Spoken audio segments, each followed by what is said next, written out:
Family Medicine in Lincoln by clicking their icon on DeWittDailyNews.com. DeWittDailyNews.com is the area's leading local news source 24 hours a day, 7 days a week.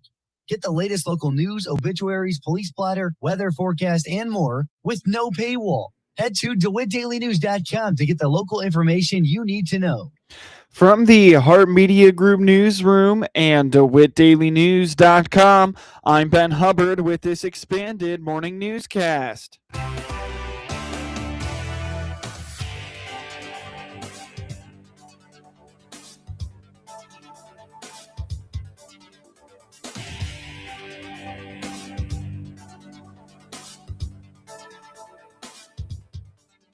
Good morning and thanks for being with us. I'm your host today, Ben Hubbard.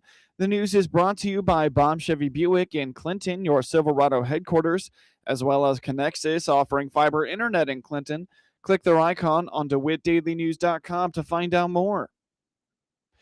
The Clinton City Council adopted the International Property Maintenance Code. On the WHOW Morning Show Wednesday, City Administrator Tony Harris told the Heart Media Group the ordinance is a standard set for building and maintaining homes. We worked all year with the Planning Commission to develop these codes. Now, these codes aren't new. The actual International Property Maintenance Code was never officially, I take that back, it was officially adopted by the council years ago. There's four codes that we had to renew because the codes were over 20 years old. The state of Illinois required that. So we worked our way through the Planning Commission for the I think most of them are the 2023 codes, and one of them might be the 2024 code. But it basically just gives guidance on building homes and maintaining homes. In a nutshell, that's what it is. According to Harris, it is a requirement by the state of Illinois to keep those codes up to date, and they are simply complying with that mandate. It is. Again, the state of Illinois requires it, that we update those. So that's what that's all about. Now, the one they approved last night, the International Property Maintenance Code, that's the one, you've heard me talking a lot about, trying to clean the city up and taking down some of these abandoned buildings that have been standing for years. That's what gives us sort of the authority to kind of regulate those things. And if there's homes that causes some safety issues, there's a lot of language in that property maintenance code that gives us the authority to take care of that, either by tearing it down or making the homeowner do the necessary repairs to make it safe. It's important, and that was just approved. So by January 1st, all those new codes will be in place. Harris adds that this also helps them put a little more teeth into the effort of cleaning up properties in town, an effort that has been a large focal point for city staff and residents for several years. Coming up shortly on this expanded newscast, domestic violence advocate offers support to family victims. Clinton schools could be bringing on instructional coaches next year.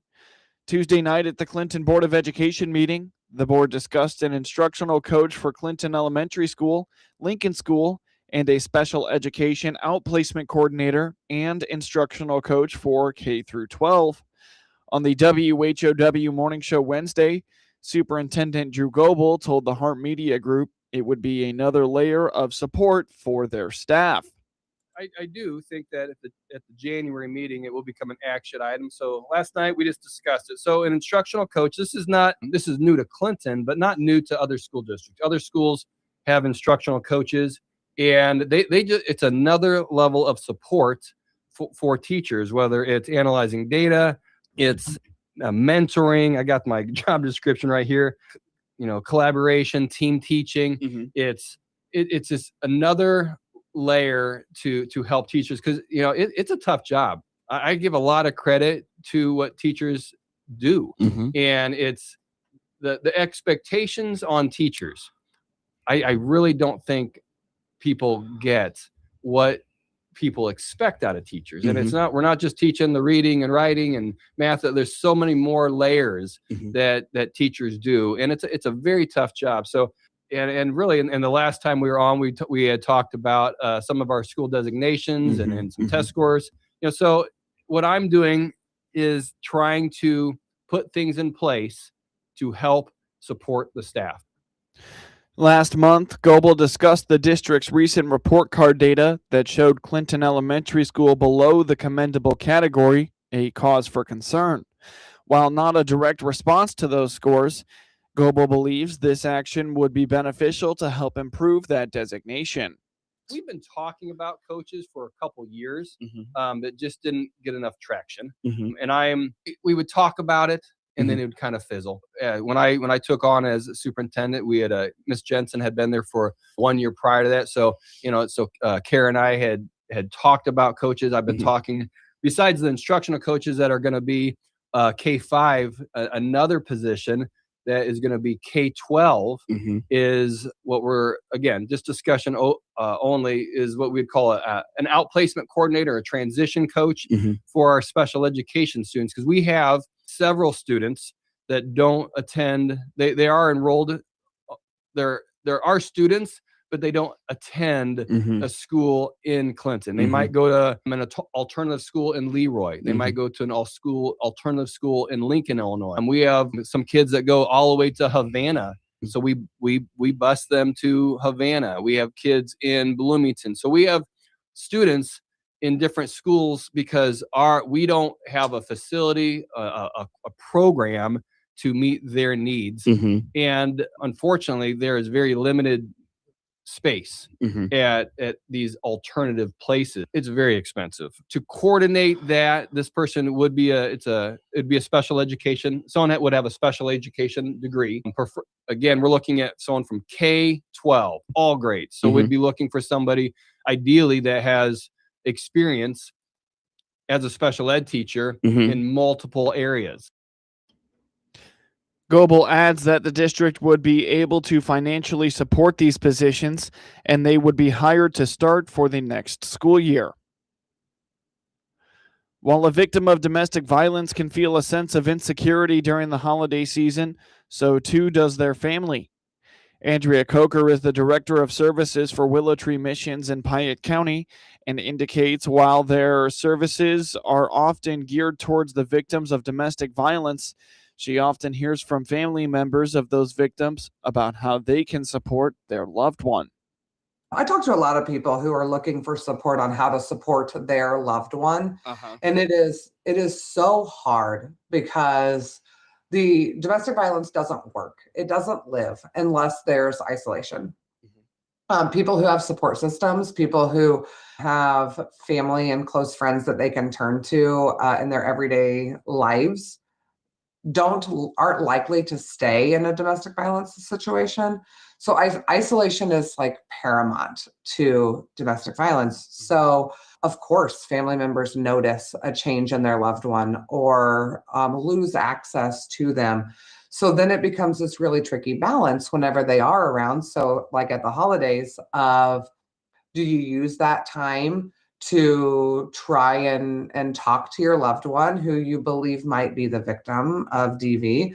Or do you try to just enjoy the day and not rock the boat and hope? It's such a delicate balance. I think the most important piece to know is whatever decision that your family member makes, your victim family member makes, is they're doing what's best for them in that moment and continuing to support them. It can get really, really daunting to continue to be there for someone who doesn't seem like they're making any changes in the relationship or doesn't seem like they're willing to leave the relationship, but continuing to support them so that as they are gaining that ability to leave or that confidence in getting out, they know that they can still come home or come back to that home base and have some sort of support system no matter what has taken place.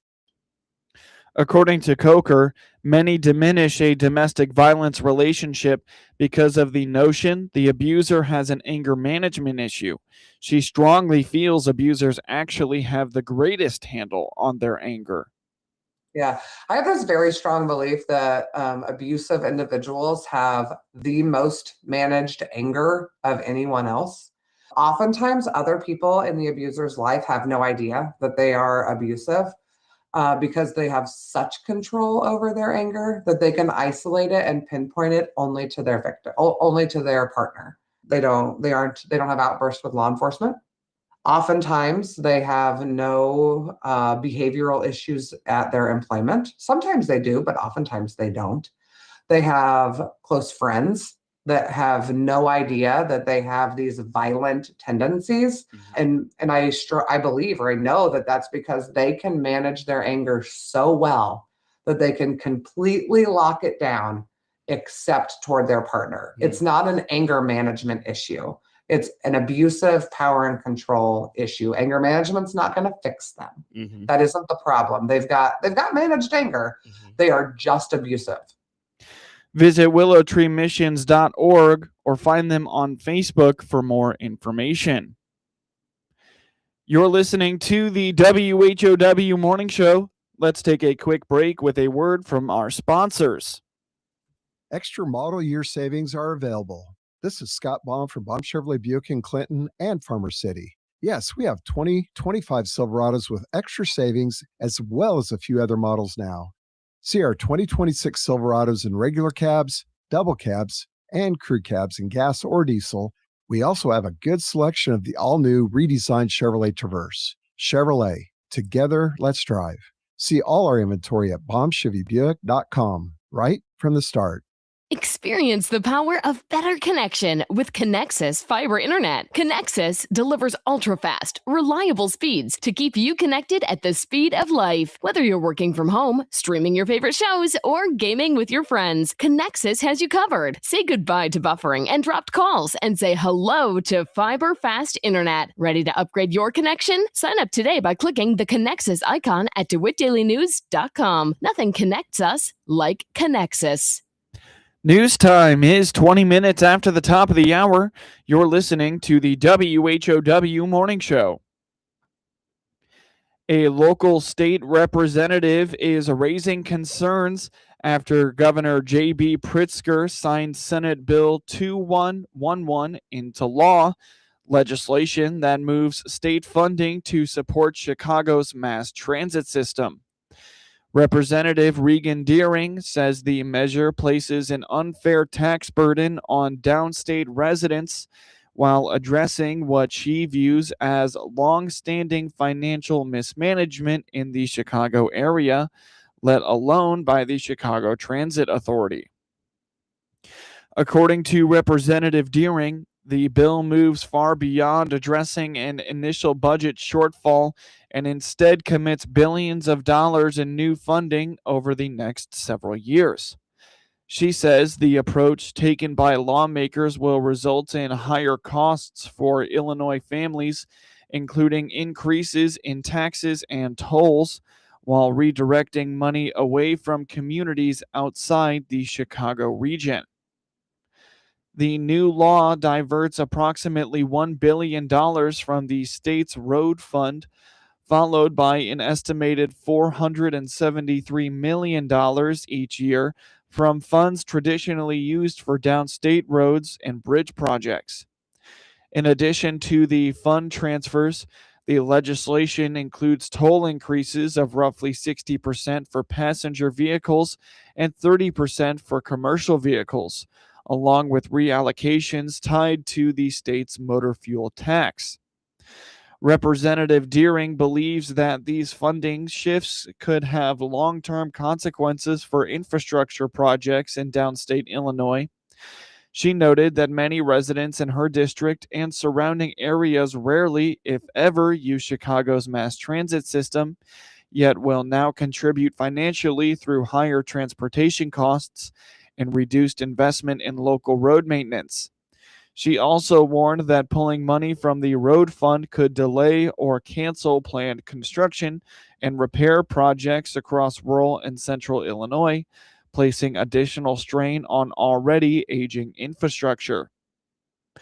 Residents with questions or concerns about the legislation are encouraged to contact Representative Deering's office at 217-876-1968 for additional information. Again, that phone number, 217-876-1968.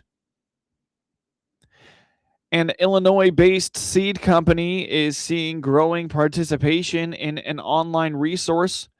Whiffle's Hybrids rolled out its harvest progress map in 2024, says agronomy manager Ryan Gentle. We started this, I guess, actually 2 years ago in a kind of a pilot stage 2 years ago. And basically, we tried to get customers, employees that farm, our salesmen that farm, different things like that, to try and report once every week on kind of their harvest progress.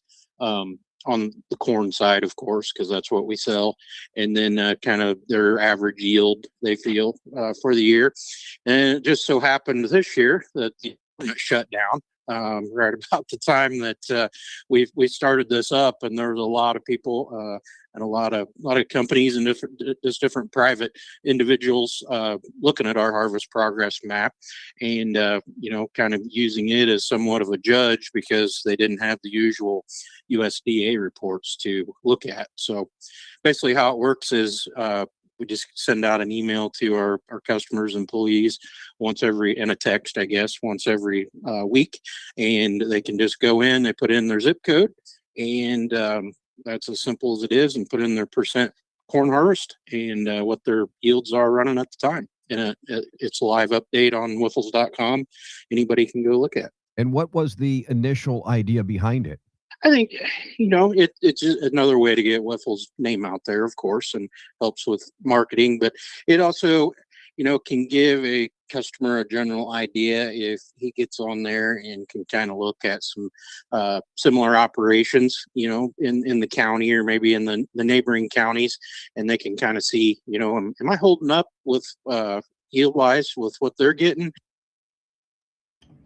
This year, over 500 farmers added their harvest progress and yield estimations from across 8 states.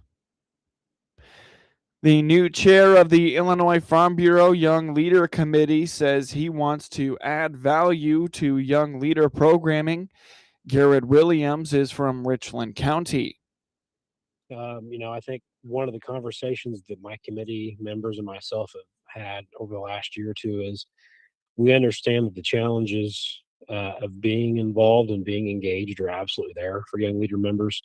There are a lot of other activities outside of the Farm Bureau, and not just activities, but responsibilities day to day that take away from the time they can be vested in the Farm Bureau. And we understand that a lot of young leaders have families, they have farms to go back to and help run. And so when I think about the programming and the activities that we provide to young leaders to grow professionally and personally, I think we've got to be very intentional about what that programming looks like in terms of accessibility for that young leader member and that young leader member family. And I look at some of the challenges that we're going to face as young leaders in the next 5 to 10 years. And I kind of go back to that piece of the diminishing voice of agriculture as we have fewer and fewer people raising our food and fuel and fiber. We want to make sure that we're providing access to educational resources, but also a seat at the table in terms of policy development for these young leader members going forward, but that we bring that to them. We bring that experience to them and help them facilitate those conversations. And it's not them having to, fight for that extra time to do it. We want to make these opportunities more accessible to them. Williams is an agronomist and remains involved with the family farm. Now for your local obituaries. Carolyn Sue Mitchell, 76, of Clinton, Illinois, passed away at 5:05 p.m. December 16th at Goldwater Care in Clinton. A celebration of life will be at a later date. The family entrusted Calvert Funeral Home in Clinton with cremation rights. Online condolences may be made at calvertmemorial.com. Mark L. Vinson, 64, of Clinton, passed away at 6:06 p.m. December 15th at his family residence. Services will be 11 a.m. Monday, December 22nd at the Calvert Funeral Home in Clinton with Adam Brucker officiating. Burial will follow at Pleasant Valley Cemetery in Kenny, Illinois. Visitation will be 10 to 11 a.m. Monday at the funeral home. Memorials may be directed to the Mark L. Vinson Memorial Fund. Online condolences may be made at calvertmemorial.com. Lauren W. Pete Cunningham, 85, of Clinton, Illinois, passed away at 3:51 p.m. December 14th at Carl Foundation Hospital in Urbana, Illinois. Graveside services will be 2:45 p.m. Friday, December 19th at Oak Park Cemetery in Clinton, with Adam Brucker officiating. Visitation will be 1:30 to 2:30 p.m. Friday at Calvert Funeral Home in Clinton. Memorials may be directed to the Clinton High School Fishing Program.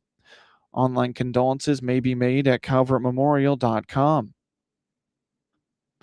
Charles Daniel Dan Dolbert, 82, of Farmer City, Illinois, passed away Thursday, December 11th at Carl Foundation Hospital in Urbana, Illinois. His funeral service will be held at 11 a.m. Friday, December 19th at Calvert Binkley Bruce Funeral Home, 106 North Main Street in Farmer City, Illinois, with Kyle Kopp officiating. Burial will follow at Maple Grove Cemetery in Farmer City, Illinois. Visitation will be held today, Thursday, December 18th, from 5 p.m. to 8 p.m. at the funeral home. Memorials may be made to the Farmer City Fire Protection District or to the charity of the donor's choice. Get news anytime from your computer or your mobile device at DeWitt County's #1 source for news, sports, police blotter, obituaries, and more. It's DeWittDailyNews.com.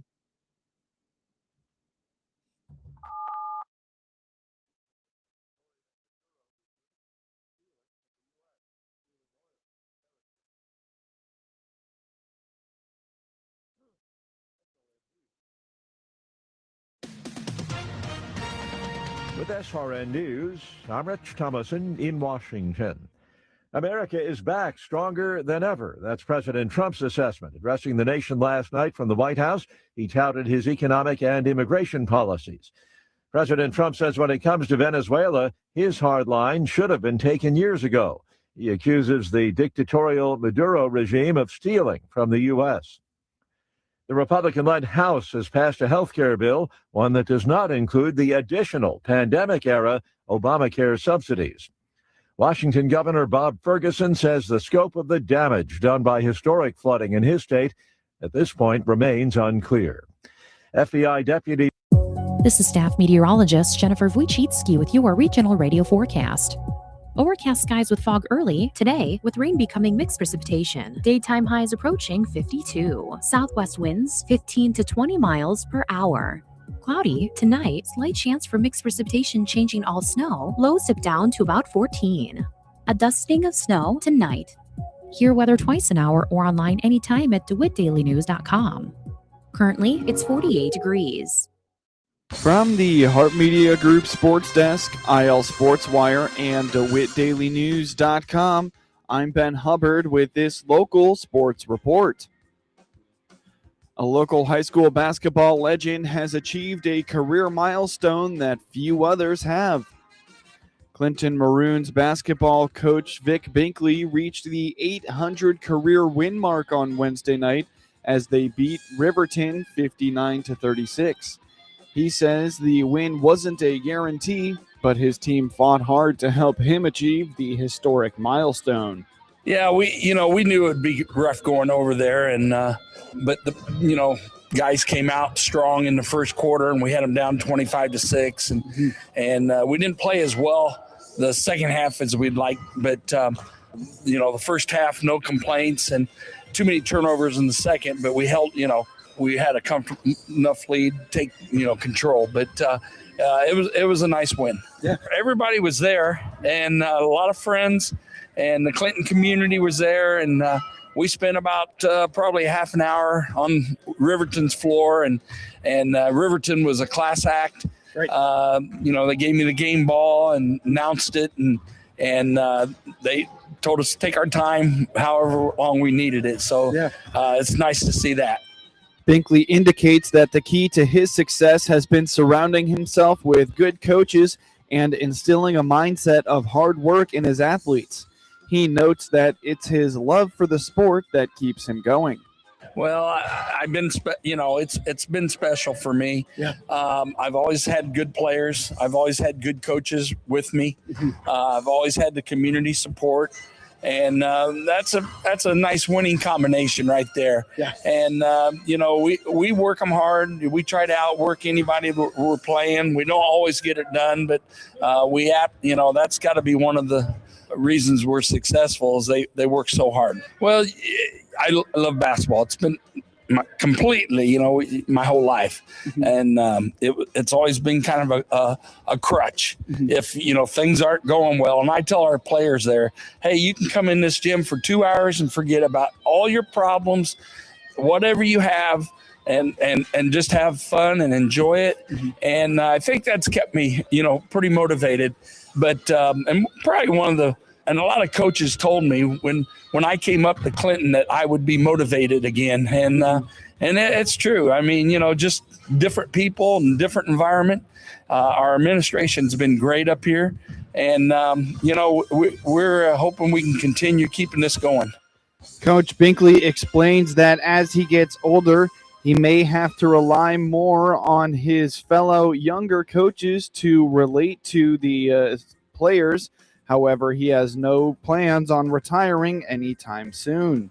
It's harder. The generation gap, of course, is different, but we have the young coaches that help take care of that. But, we treat them, we tell them we're going to do it the right way, and we always try to do.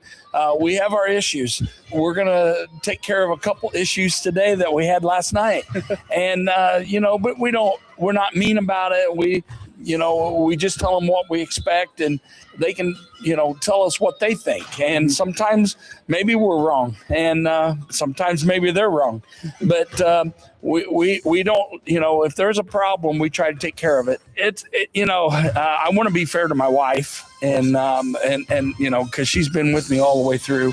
And but on the other hand, it's my hobby. I have nothing else to do, and so I don't know if I didn't have this every day, what would I do? And so as long as I've been blessed, and I did have to get a new knee this summer, but I'm getting around good, and it keeps me busy and gives me something to look forward to.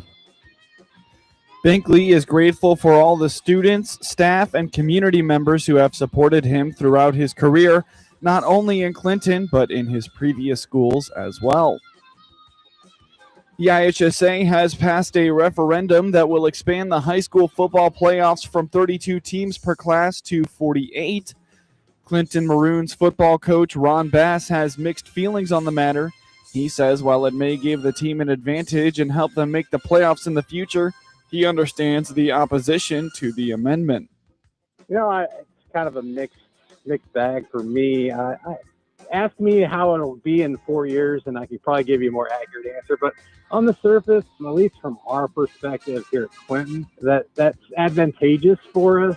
The kind of athletes that we have here and the conference that we play in, that's advantageous for us. But I'm a pretty competitive person too, so I understand the concern about the term watered down and things like that. We'll wait and see. I'm kind of a more of, hey, let's see what it's like here in 4 years. And if it's really that bad, then we can make some changes. But overall, I guess I'm kind of in the middle.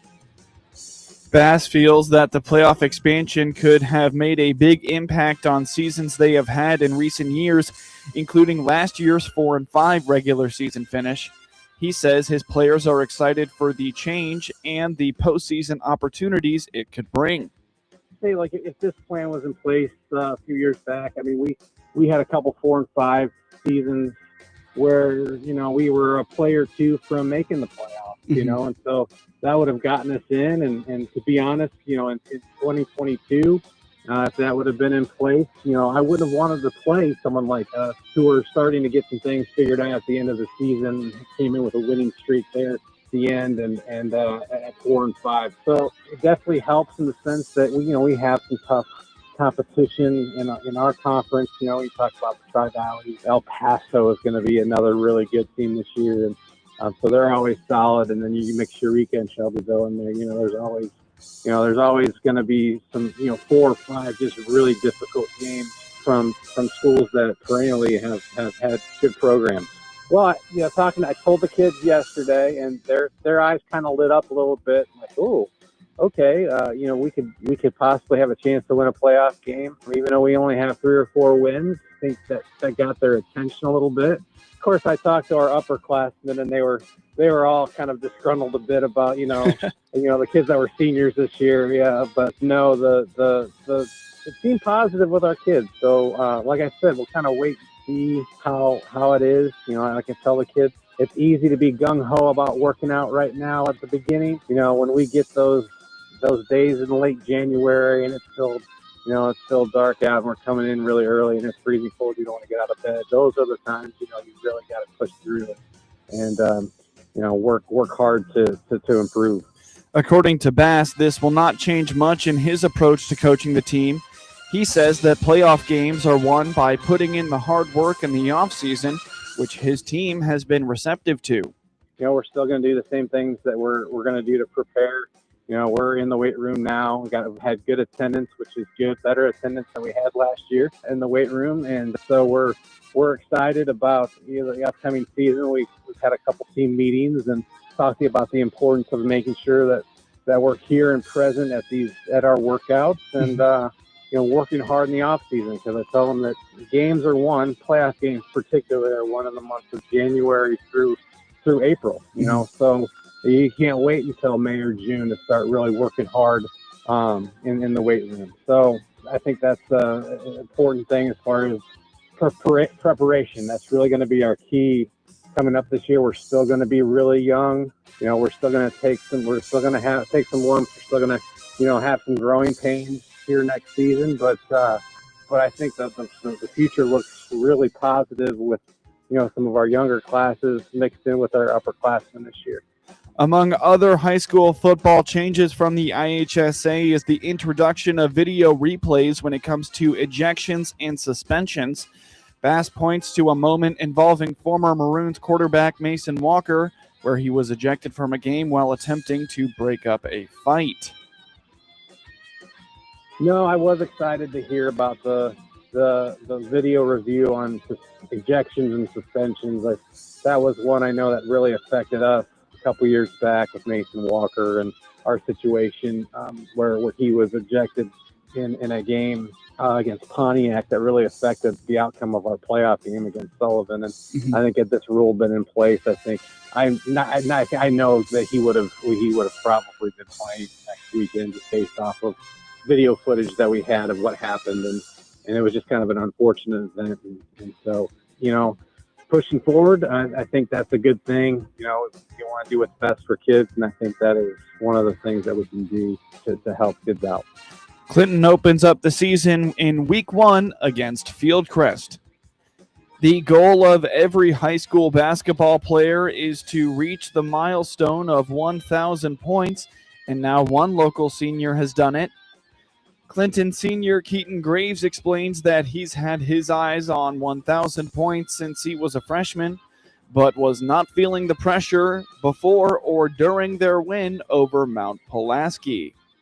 Yeah, it was exciting because ever since I was a freshman, I was hoping I'd get 1,000 points. So coming in my junior year, or after my junior year, I was like 50 points away, so I thought I'd probably get it this year. So no, I didn't even really think about it. I was just worried about winning that game because it was a big game for us.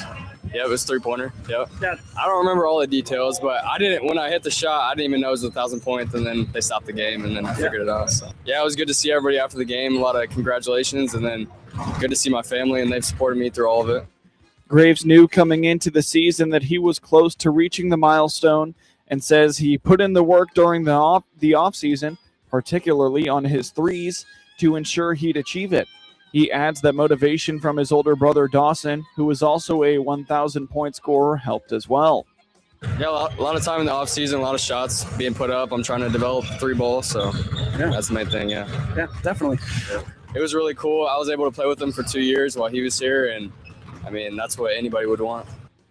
The next stop for Graves is hopefully breaking the Clinton all-time scoring record. Graves needs to average close to 22 points a game to achieve it, but he says he's more focused on getting wins than individual points. We'll see. I mean, I still got a ways to go, but that is a goal. Yeah, 3-ball, that's what we got to work on the most right now, but I'm not really too worried about the record right now. I'm definitely looking forward to the conference tournament and then regionals. The Maroons are off until Saturday when they take on the El Paso Gridley Titans. Tip-off is at 5 p.m. Get highlights of your local high school programs by finding IL SportsWire on your preferred social media platform, and get local sports anytime at DeWittDailyNews.com. 30.